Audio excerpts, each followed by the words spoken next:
Morocco beat, well, what a run it was, beat Belgium, Spain and Portugal on the way to the semis. The manager, Reguilón, was only appointed, in August? August, he's been in charge for 8 games for last night. Brilliant. I was just thinking, is he going to get a big job? He won a title. I think he won a title. We'll have to look back. Just before he got the Moroccan job. I don't know. I think he coached in France, didn't he? Or played in France. He played in France. African Champions League in the Moroccan team. So something like that he won. So, all right. So for more Morocco's joining me now, joined by talkSPORT's African reporter, Kweku Afari. Kweku, a very good morning. Good morning, guys. How you doing? Good morning. Yeah, do you know what? I was willing Morocco on there last night. I thought they controlled so much of the game, and their confidence and ability on the ball was brilliant. Yeah, Al, you're completely right. They changed their approach completely. In this tournament, they've averaged about 32% possession. Last night against France, they won the possession battle, having 61% of the ball. So they showed they can do it all. Coming into this game, everybody talked about how good they were defensively, the fact that they had only conceded 1 goal, and that was an own goal in the tournament.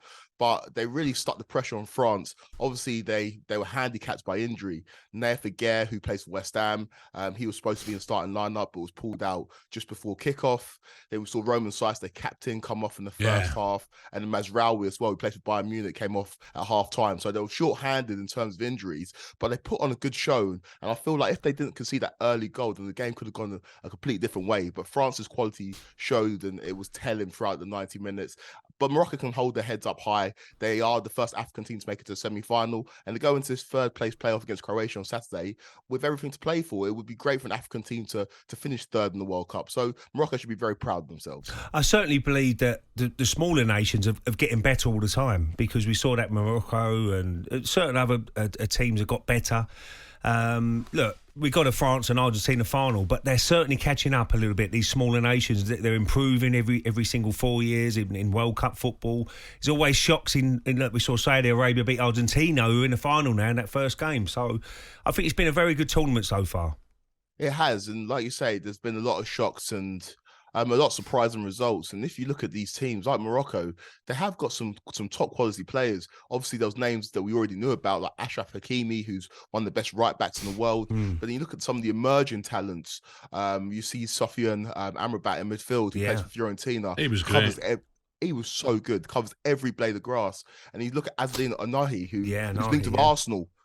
He's number 8. And Ray, I don't know your thoughts about him. He's a number 8 that gets box to box. Would you take him at Arsenal? Definitely. I think with that performance, what I've seen of him in this tournament, he's not phased again by big games, which it is for your country. And he's so comfortable, isn't he? And he's always on the half turn. He's always looking to probe and try and get balls in behind the fullbacks. But I thought it was a really good performance. The only thing they lacked is a striker. They let that someone who's gonna, if they had someone like a potent striker in front of goal, I think they would have definitely got back into the game and maybe gone on to win it, because at one stage that second half they just needed to score, and I think the momentum was going to change completely.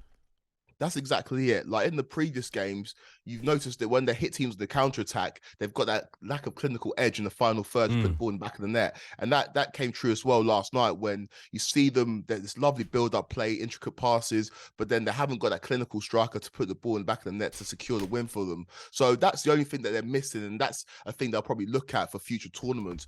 But them getting this far in the World Cup means that in the next World Cup in 2026, there's going to be more African teams as a result of Morocco progressing to the semi-final. So overall, it's been a great tournament for them, and they can definitely hold their heads up high. The captain coming off after 20 minutes, look, I'm pretty sure the coach said, do you think you can get through it? And he said yes. It's very difficult in a semi-final to say, no, I don't think it'll last 90 minutes. But, I just wonder, it can't do any... Did it do them any harm? Did it do them any good? He was never going to get through it. He wasn't. We saw Roman Saïs, he was stretchered off in their last game against Portugal. I was very surprised to see him starting.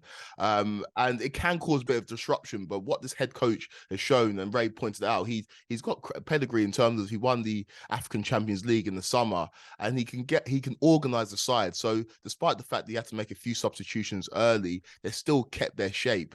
But penny for the thoughts of club managers, though, because Roman Saïs is playing his club football for Besiktas. Neville was a West Ham signing in the summer. It was a case of walking wounded. They play these players, and now they've got to go back to their clubs. And I'm not too sure the club managers are going to be very happy with the fact their players are playing through the limit. Yeah, Kwaku, look, let's hope.